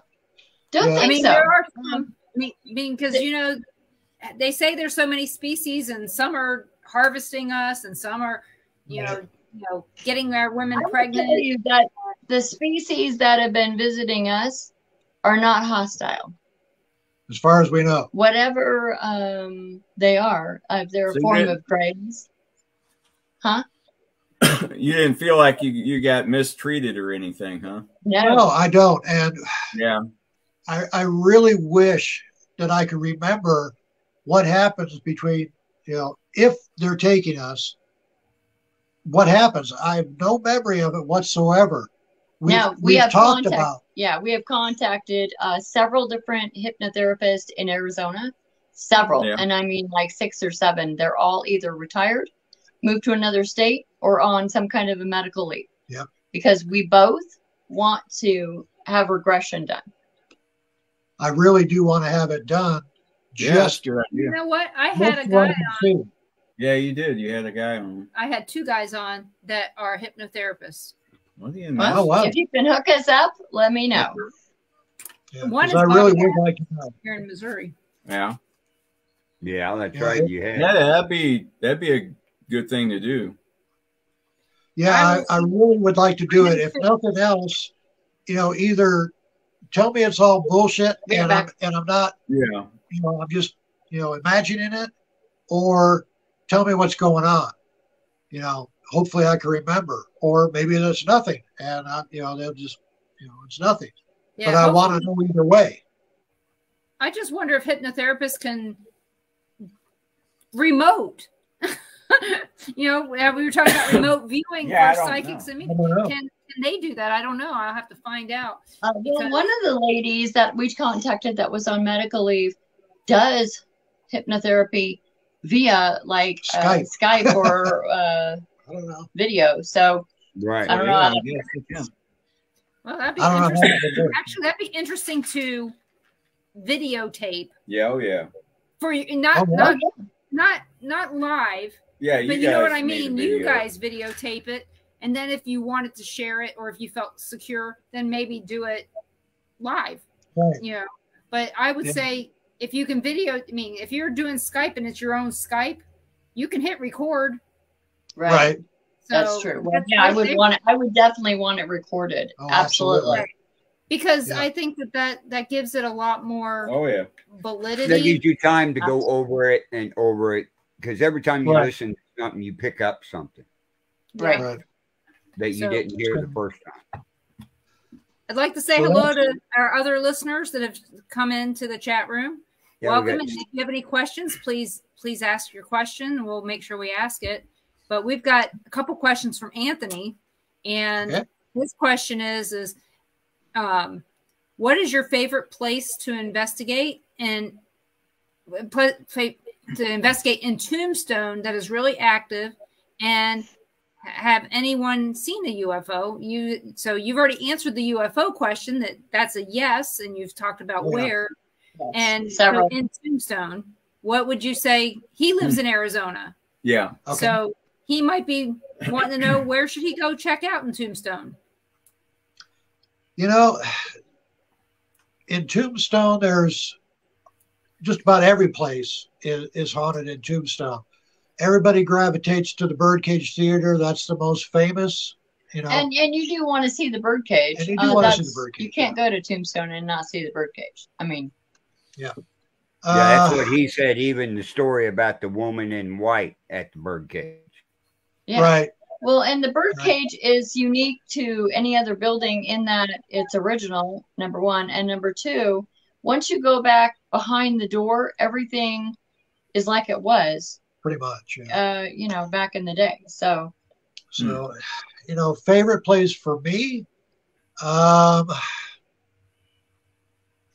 gosh, I don't know if I really have a favorite,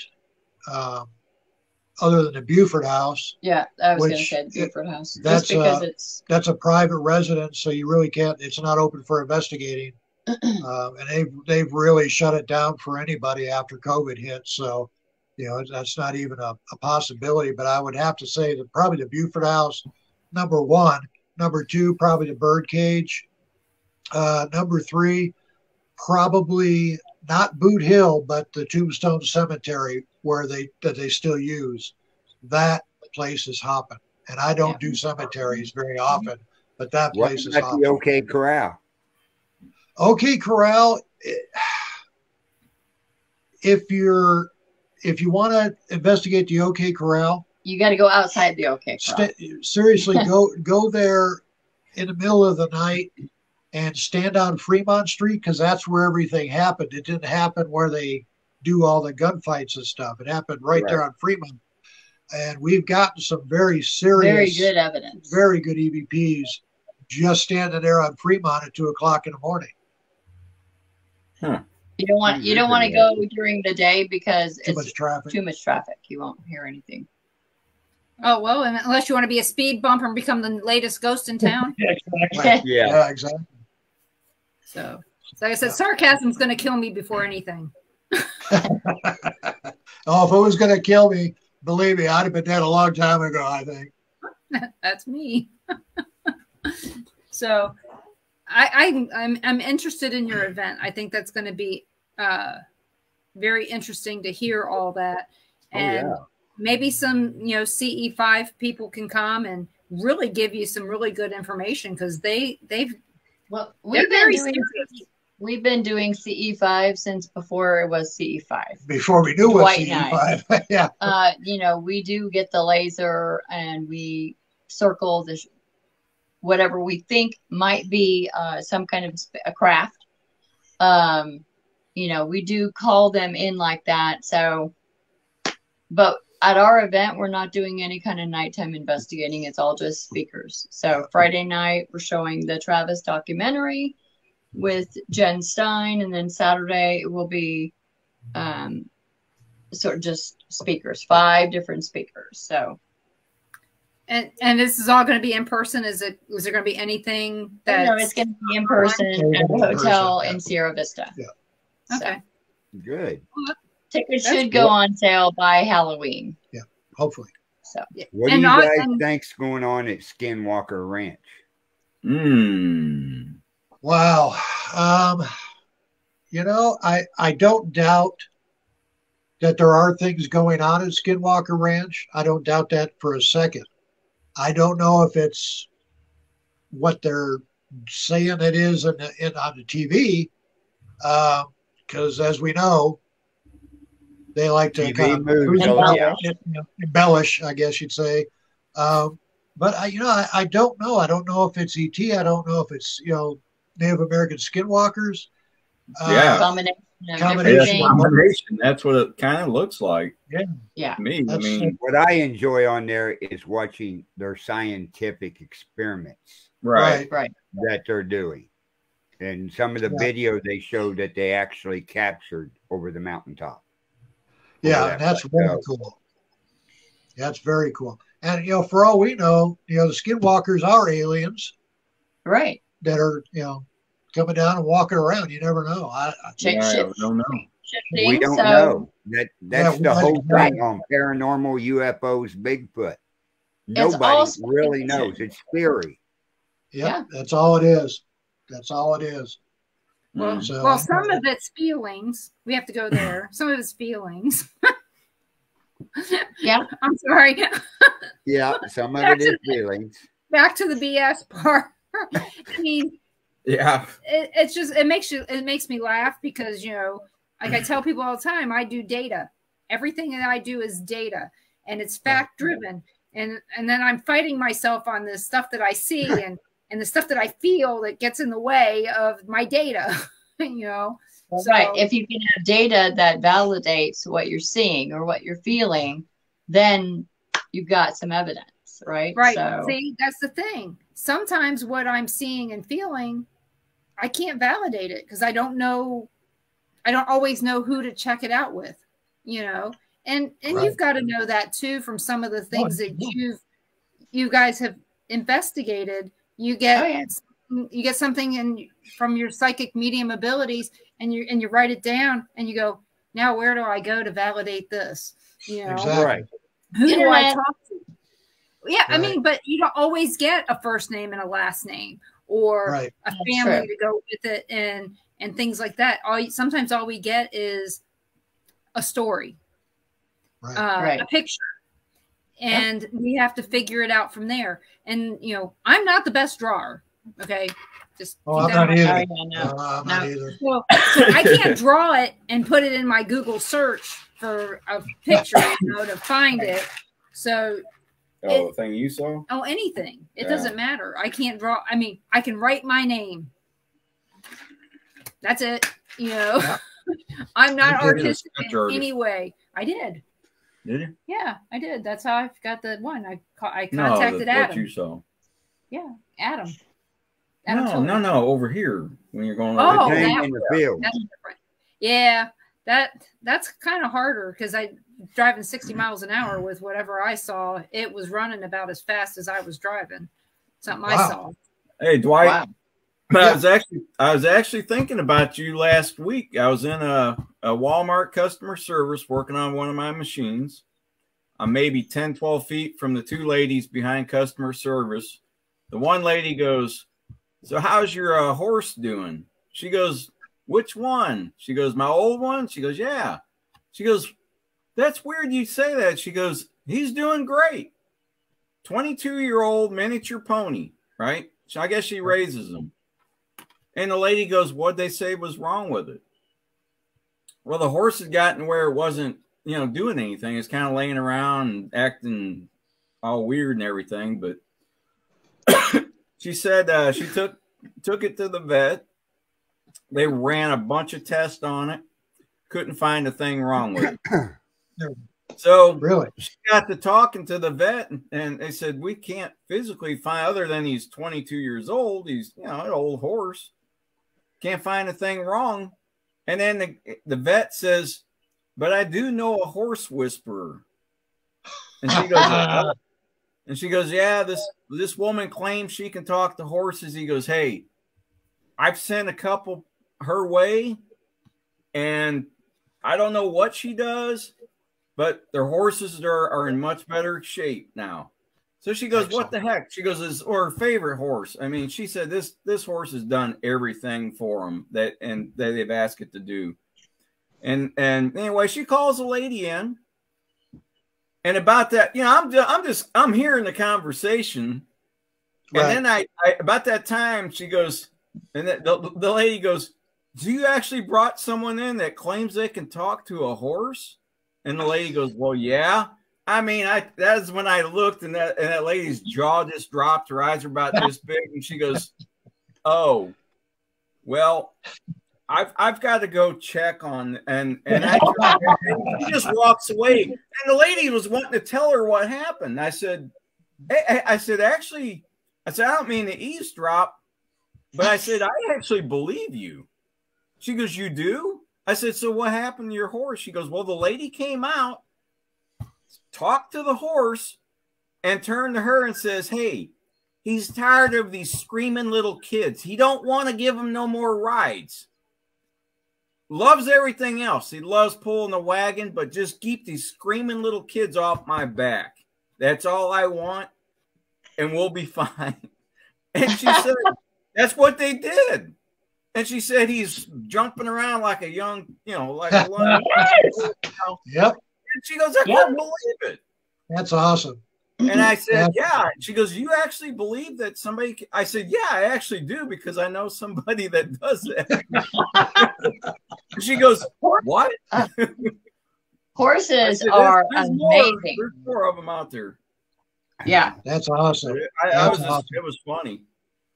Out of all the animals that he has helped, horses are my favorite to go to. I'm a horse lover, but they're just so much more open and direct. Usually. Yeah. So that's what she said. She goes, "This lady says it got a lot more personality than what you think." Yeah. Really? And she claims they're probably one of the easiest animals to communicate with. Oh yes. What this lady said. They are so open. It's crazy. Yeah.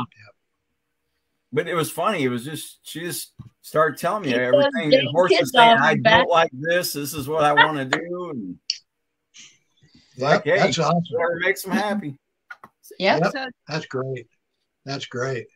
So, I'm glad she got that taken care of. Yeah. So, Amazing what you'll find at Walmart. Paranormal headquarters. Yep. So, Their new name. but yeah, just we need me renaming stuff. Well, I also told the lady after, as I was leaving, I said, "Also do we paranormal investigate?" And she goes, "You do?" And I said, "Yeah." She goes, "Well, no wonder you believe that." I said, "No, it's two separate things, but they're pretty similar, So I said, awesome. "Yeah, definitely." I said, "Definitely know there's spirits and ghosts and all that. I know that for a fact, because we've seen it and experienced it. It's not an issue." So right. Yeah, that's awesome. Here you go. I'm going to ask you some strange questions now. Perfect. So this one's for both of you. What is the most unusual message you had to give someone that a spirit gave you? Wow. Wow, wow, wow. Yeah, wow, wow, wow, wow. I mean, you're talking a lifetime of talking. Wow. Yeah, wow. I don't even know where to start. Well, I mean, you got the Taco Bell girl. That's probably the most unusual. Yeah. Unusual readings usually happen when I'm not expecting it or don't want it and didn't schedule it.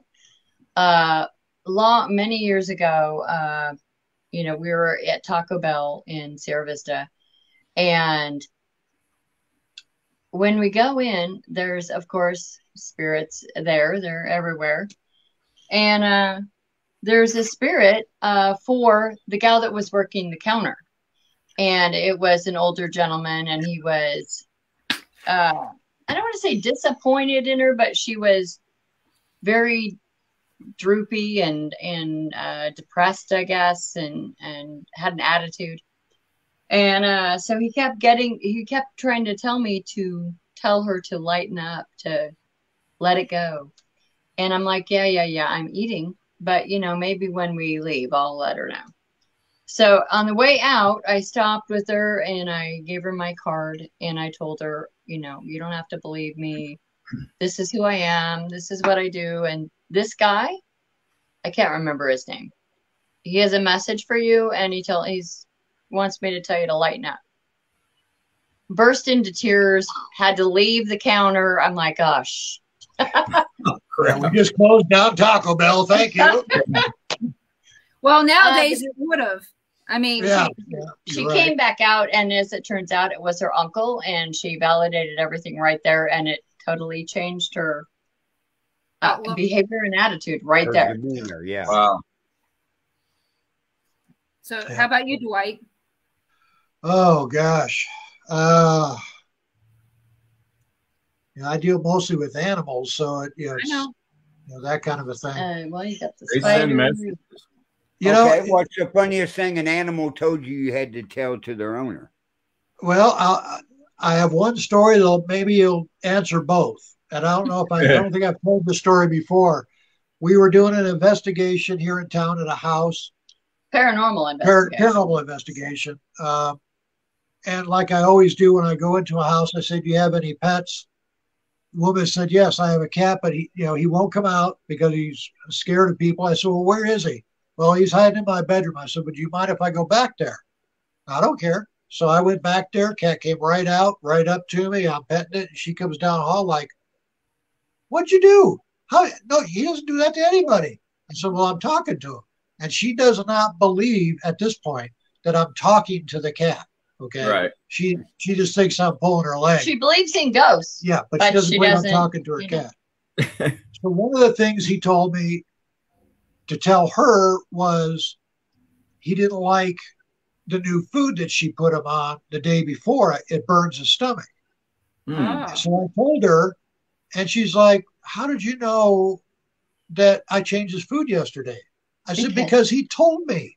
And she's like, oh, okay, right. So this has been going, so we do the investigation. And we don't investigate one room, it's her son's room or something. Well, down the one hallway. We're only really focused on one side of the house. So just before we leave, the cat comes up to me and I lock eyes with it and it's telling me something. And I'm like, oh, okay. And the owner's like, what? You're talking to the cat, right? I said, yeah. I said, the cat wants to know that before we leave, if we can go down. I said, is there a bedroom down this other hallway? She said, well, yeah. I said, it's off to the left? She said, yeah. I said, the cat wants me to go in there, and between the bed and the nightstand is a yucky big spider he wants me to kill because he's afraid of it. And she's like, oh, bullshit. She goes, we're going there right now. She goes, there better be a spider. And as she's walking in the room, she looks between it, and there's a big old spider right in between the bed and the nightstand. And she just went like pale, just pale. And the cat's standing at the doorway. He won't come in because he's watching. So Yep. I got some paper towel or whatever it was, and I got the spider, killed it, and I turned around, looked at the cat, and told him, "Okay, I got it. I killed it." Cat came in the room, and she said, "That cat never comes in this room." I said, "He will now." Because you had a yucky spider. And she was just. She I think was I a made believer. her believer that day. Oh, And yeah. that's one of the funniest ones I think I've done. Yeah. That's good one. That Yeah, that's Yeah. And Joanne, Dwight did tell us about the cat at the zoo. That was earlier in the show. So that was a good story. Oh, yeah. We have a question from Anthony Lewis. He asks how your dream catchers are doing. Our dream catchers. Well, I don't know. That's not something I'm really. Are they working? Well, Yeah. I guess so. Yeah. You're not having Well, nightmares. I will have to say yes. Yes. That they are working. Yeah. Did you make them? No, I'm not that talented. No. Yeah, I wish I was. Yeah, there's quite a few people around you guys that are very talented in that. I mean, there's a lot of different tribes making them down there. Oh, and gosh, yeah. Supporting them is a huge deal. So Definitely. we've got about 9 minutes left. And I want to make sure if anybody's got any lingering questions, this is the time to get them out there so that we can ask them. Besides now, I that, got a question here. So you live in the southeast part of Arizona. You said you were close to the border. How far are you away from the border? From the Mexican border, 35 miles. Okay. This is kind of off the subject. Do you have problems with, have you seen the illegals coming across the border? Every day. Every day. We have a task force, first time ever, of multiple agencies working together because it's so bad. It's constantly every day they're going. We hear the sirens go right past our house, or as we're driving. There's multiple, they've got, load cars being pulled over. We got people running through the desert. It's every day. I think it was about what were we? You know, why is it that when you get older you like lose track of time? So this is October, so it had to be like last winter, maybe early spring. Anyways, we have cameras, as I said, all in our exterior, and we get a clip from the backyard. So we go out to the backyard. There's a border patrol agent running through our backyard with a canine chasing somebody. And then there's a border patrol vehicle on the street in the front of our house. So they were looking for somebody. Yep, spotlighting all around. So yeah, to answer your question, very close and every day. Yeah. I was wondering about that in your small town like that down there, you know. I was wondering if you them walking down the streets, but now I know they're chasing them around there trying to catch them. The ones I mean, the people that are coming through illegally across the border are coming through in cars, typically, at least in this area of the desert. Now, they may be crossing by foot, but they're picked up by people on this side, American drivers. Okay. And then, they try to leave this area and get to the big cities or get to wherever the buses are going to take them somewhere. But another bad aspect of it is that a lot of the drivers, in fact, most of the drivers are under 18, usually men under 18, although other people are now getting involved in the easy money game because it's like $1,000 per head. And I don't think it's a felony if it's under like 4. So, it's pretty rampant down here, but it's big business. But so you have inexperienced drivers. This is where it gets dangerous.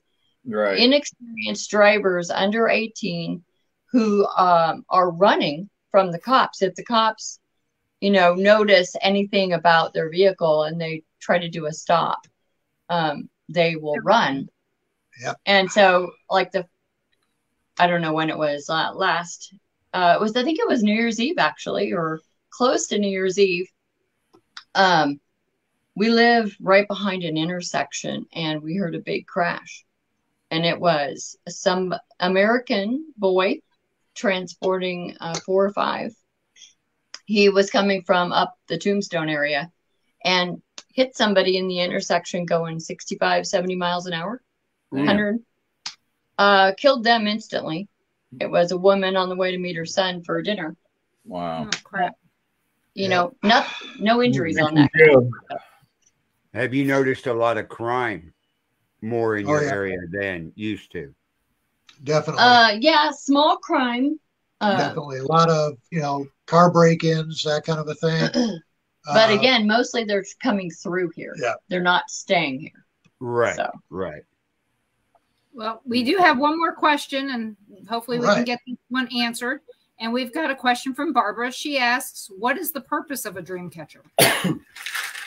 Purpose of a dream catcher is you hang it where you're going to be sleeping at. And the purpose of a dream catcher is the bad dreams get stuck in the web and only allow the good dreams to come through. So Native Americans used them to get rid of nightmares and that kind of a thing, because the bad ones are supposed to stick to the mesh of the dream catcher and the good ones could go through. Allowing only good energy to come through. Yeah. So why would my daughter have about 1,000 of them? She just collects them. Because they're pretty. They're nice, yeah. They are. And we got about 15 of them in the living room, not one in the bedroom at all. Oh. So I don't know. You catch them before you even get in there. That's good. Yep. Sleep in the living room. Yep. So now we're near. We got 4 minutes left. Tell us about where people can get tickets for your event, or when they're going to be available, and how they can find both you and Dwight. Rhonda. So we will have an Eventbrite site up. I will probably post it on my personal page, my psychic page, our Believe Paranormal page. Facebook, basically. So, and I'll probably create an event page as well, which will be public, and it will be Sierra Vista UFO Conference. So.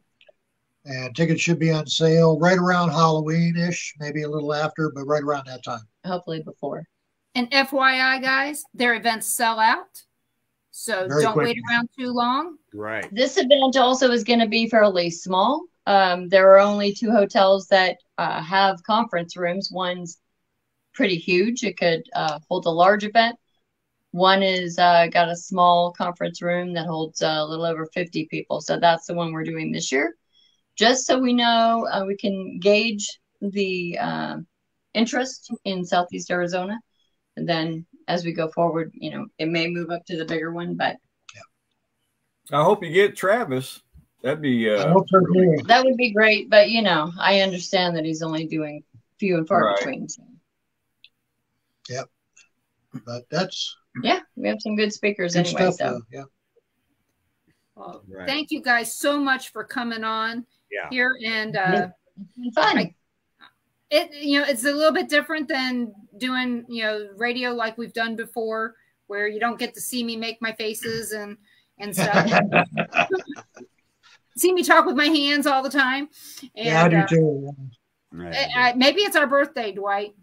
It could be. It's a Gemini thing. Yeah. Well, like I said, we share birthday, June 14th, and anybody who knows our president's birthday know that we share one with a previous president. Yep. So, and we'll keep it at that. And so I hope everybody will join us here next Tuesday night for our guest, Farrah Rose. She's going to be on again, and we're going to talk to her about possessions and all kinds of stuff that's related to demonology. So that'll be good. And join me on Monday.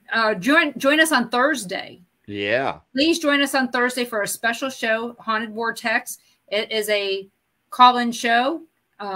We've got so far 4 out of the 5 slots are filled with great guests for them to tell us their most harrowing paranormal stories. So, and we're going to do that this Thursday and next Thursday at 8 o'clock. And anybody who wants to be involved or would like to share a story, please contact me and I'll get you scheduled with a time. So I just don't want people talking over each other and stuff. So, and we are limited to the number of people that we can have in our green room at a time. So Right. So I'm trying to get it scheduled really good. And then on Monday, you can find me on the Paranormal Pride at 7 p.m. Central. And my guest is June Lundgren, Demon Seer. So this is our 4-year anniversary of the last time I had her on. You guys know her or remember her? I've heard the name, but yeah, she was on Ghost Adventures episode up in Astoria, Oregon. Okay. Yeah. Yep. I thought that might, that lady, she was good. She was really good. Yeah. So make sure you join us here on the Bill of Rights Network for all those shows. And Carl, you get to take us out. That's right. Everybody have a great night. Thanks everybody in the comments for watching. And we will see you next week here on Paranormal Nation Radio, Not So Normal. Have a good evening.